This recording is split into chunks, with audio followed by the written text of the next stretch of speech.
Good morning, guys. We made it to Edinburgh, Scotland this morning. Beautiful day so far. We're about to go check out the castle here shortly, but wanted to do a little bit of sightseeing first, get our steps in. If you come to Scotland, be prepared to walk up lots and lots of steps. Other than that, it's gonna be a fun time. Can't wait. When we arrived in the city, our main focus was to go to the Edinburgh Castle, but I was curious why there were so many people walking around outside. I was shortly informed that the French festival was taking place.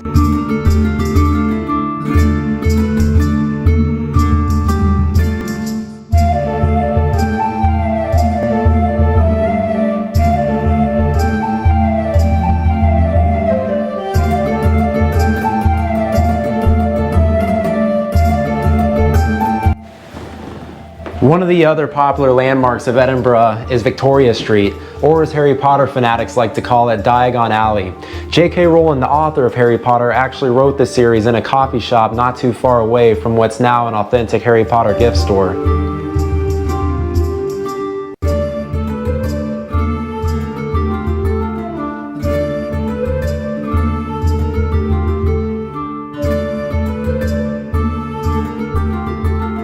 You can never get enough of this architecture out here in Edinburgh.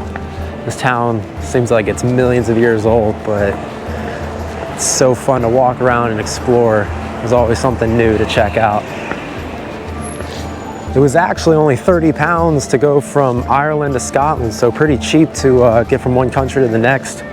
Euros. Same thing, euros, pounds, not too big of a difference.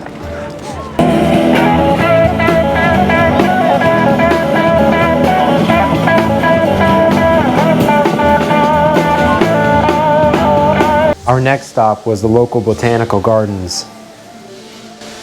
I need these ferns in my living room.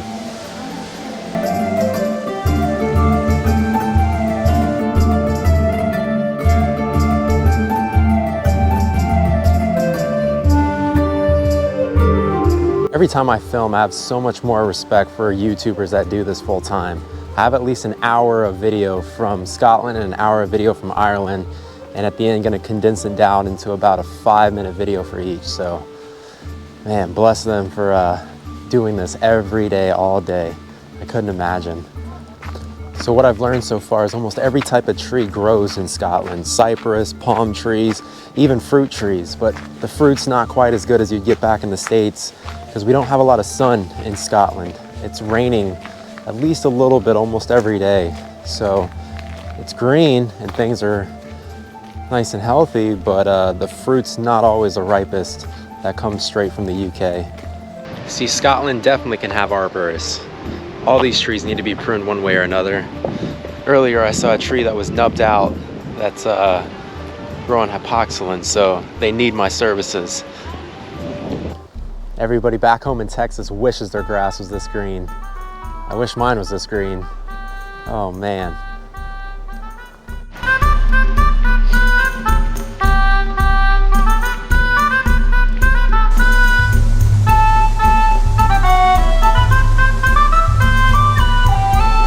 Out of pure coincidence, we stumbled upon the world-famous Britannia, the royal yacht used by the royal family for almost 40 years before it was decommissioned in 1997.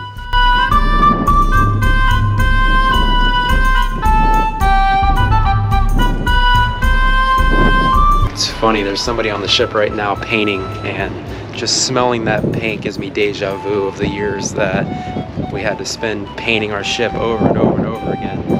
Alexis asked me, why do we paint? Well, ships stay on the ocean and they rust.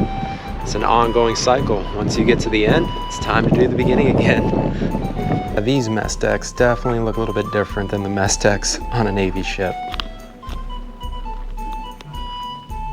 Pretty cool day so far, seeing the botanical gardens and the Queen's yacht. Now we're back on the bus and going to see the next thing. I have no idea what's coming up next. But it's nice to sit down for a little bit.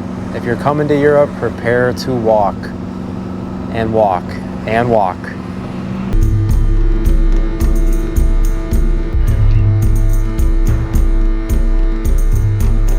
This is our apartment.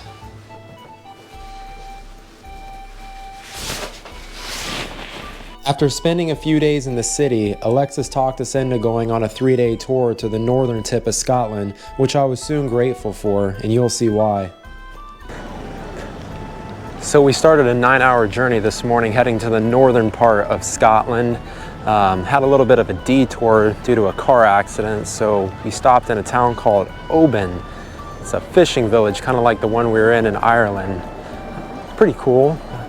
And then we have about another 4 hours out of this 9-hour trip to go. Just stopping to grab lunch.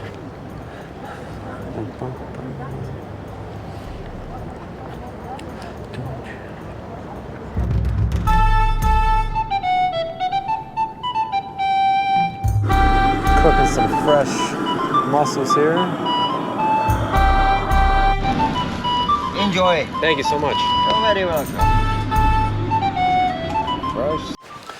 What a day so far. We got caught up in over 3 of the biggest traffic jams I've ever seen in my life. 6 hours of a delay. But we made it to Glencoe. We're halfway to the Isle of Skye. And these mountains are something else. This is quite spectacular. Check this out.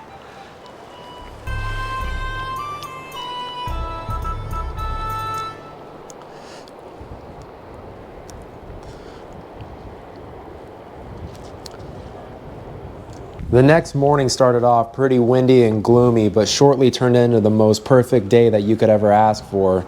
The weather on the Isle of Skye is pretty wild. It could go from clear blue skies to a torrential downpour without any given notice in a matter of seconds. All right, it's day 2 on our Isle of Skye trip, and we made it finally after that crazy 14-hour day yesterday. Beautiful sunny weather. They're talking about these insects that swarm people kind of like mosquitoes called midgets. But with all this wind, luckily it's blowing them away. And we get to enjoy the nice island life on the northern tip of Scotland.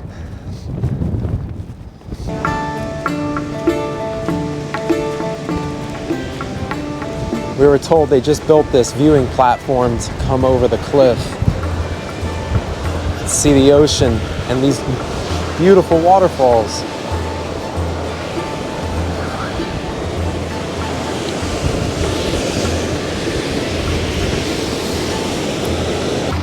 So we were told they just built that viewing bridge just to support the demand of all the people that are coming to Skye.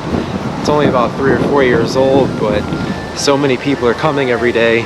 They used to literally block traffic and park their cars in the middle of the road. So now it's a little bit more accessible to accommodate all the tourists.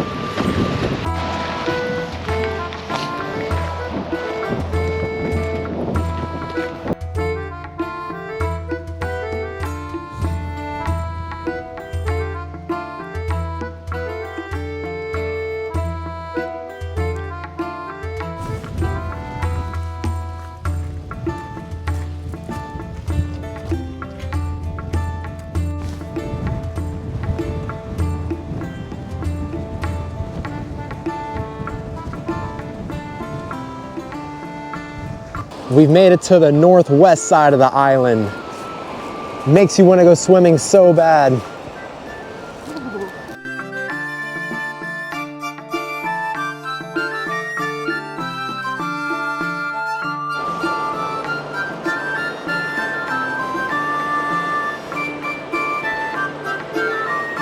So our tour driver has now brought us to the Cooling Mountains. We have the red Coolings over here behind me, followed by the steeper, more rugged black Coolings on this side. He said the surface of these mountains are so rough, even though they're not that hard to climb, that it'll actually tear through 2 layers of skin on your fingertips. So it might be smart to wear some gloves, so that way you're not bleeding once you get to the end. As we headed back to Edinburgh on the 3rd day, we stopped at the Eilean Donan Castle, so that way we could take in the views of northern Scotland one last time.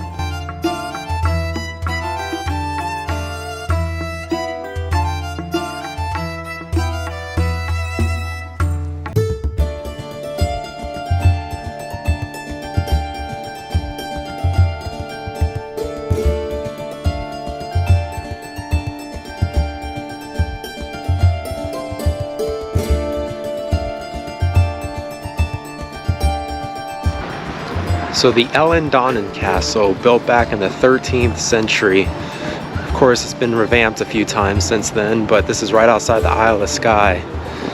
Got to see some cool things. They didn't allow a whole lot of filming, and my microphone died, but we're heading back to Edinburgh now.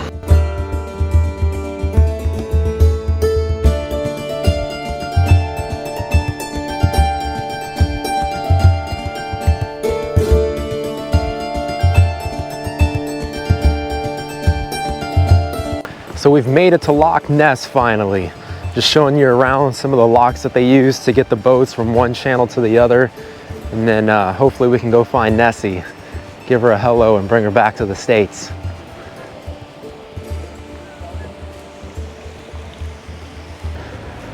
So coming across is part of the channel that leads into Loch Ness. The only downside of these tours sometimes is a limited amount of time.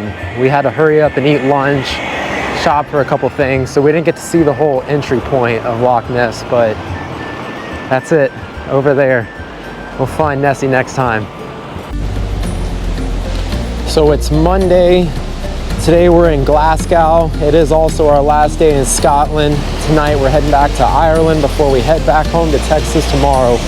Just doing a little bit of last minute shopping. As you can see, the weather is not cooperating with us, but still feels great outside. Buying a couple little knickknacks, seeing some museums, got to see some orchestras play, and eat a couple last good meals here in Europe.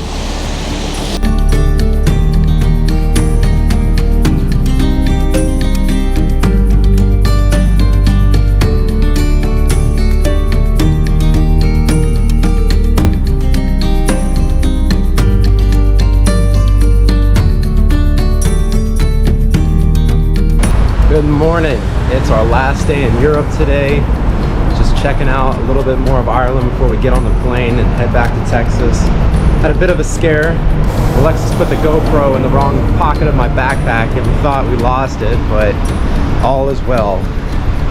So we're in a town called Malahide, which is right outside of Dublin, right on the coast, and real estate prices are absolutely insane out here. To kind of put it into perspective a little bit, this duplex right behind me goes for 800,000 euros a side. Yeah, not on the waterfront, nothing special. $1.6 million for the entire thing. It's a little bit much.